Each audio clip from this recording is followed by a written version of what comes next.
As a doctor who has to see a lot of patients in very less time, yes, I do have to make it quick. I quickly make my diagnosis and I actually roll out the prescriptions. But some patients of mine have told me, Doctor, we don't even know whether you have listened to whatever I have shared. I do believe that this is a function of the rapport that I enjoy with them. Hey, so is there any quick way that I can build rapport with these guys? I do care about my patients. On the question of seeing patients, I have quite a few doctors in my network of delegates and trainees. I'm just thinking of people that I do business with just as well. You're not in business, you are as a doctor, but I choose to do business with people who connect with me. I have a financial advisor, and he didn't say one kind word the first time I met him. And it was really touch and go as to whether I put my business with him. I didn't need kindness as such, but I just wanted something that kind of matched my style, which is kind of personal, sociable, and it didn't have to be much.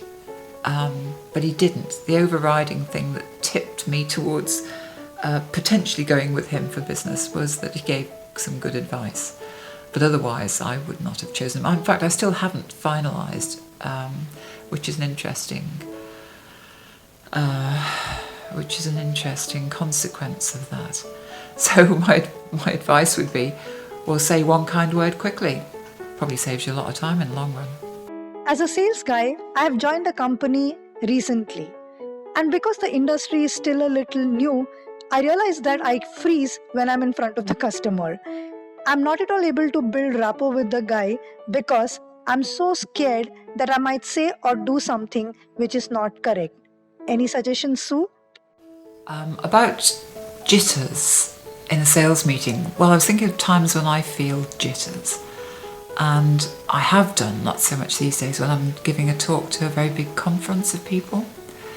And one of the things I found really, really helps me, and still does, is to go and walk into the audience before, as people are arriving, shake hands with them and make contact with them, get to know them a little bit so that we've got that personal connection. And I do that with a cross-section of people in the room, in different parts of the room if possible.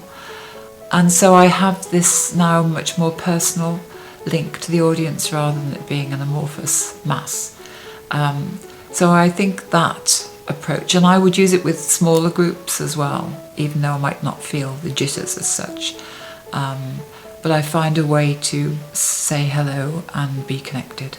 And yes, for me, I find that really, really helps and makes a huge difference in terms of the overall success of the occasion, social or work.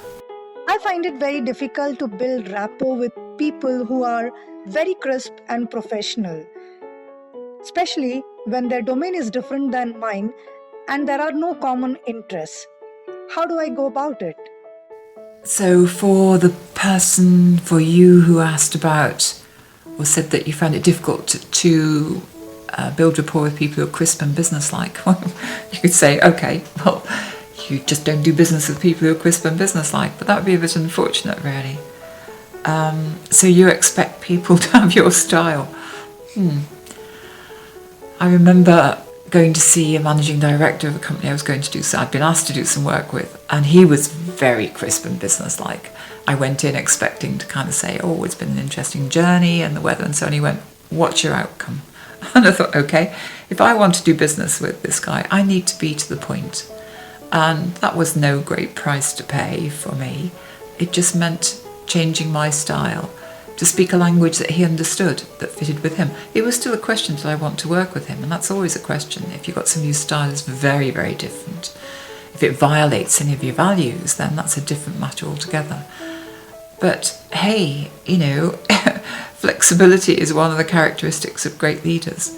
And if I don't speak the language, even when I work in different countries, I will seek to understand how people use language. I will aim to learn some of the language as well, so that I can be on their territory. In your book, Sue, you talk about building rapport and you say that the closer we are to matching the other person in many ways, the higher will be the degree of rapport that we enjoy. Aren't we being fake? Am I not losing my individuality? Am I stopping being true to myself? So, how do I build rapport while not being unnatural? Because I feel if I have to imitate someone, I might lose my natural self.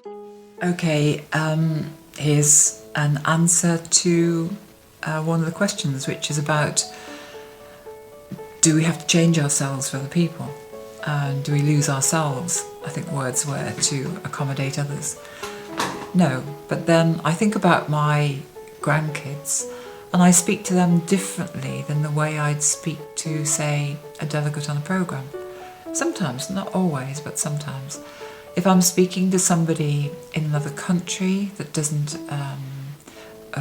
whose language I don't speak particularly well, or for whom English might not be their first language, I change the way I speak. I repeat things and I say things.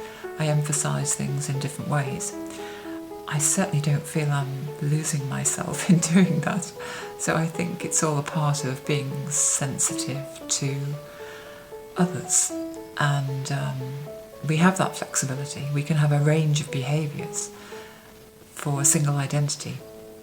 For me, there's no question about that. To be able to build rapport in a really, really good way, there's one missing element that we had not discussed.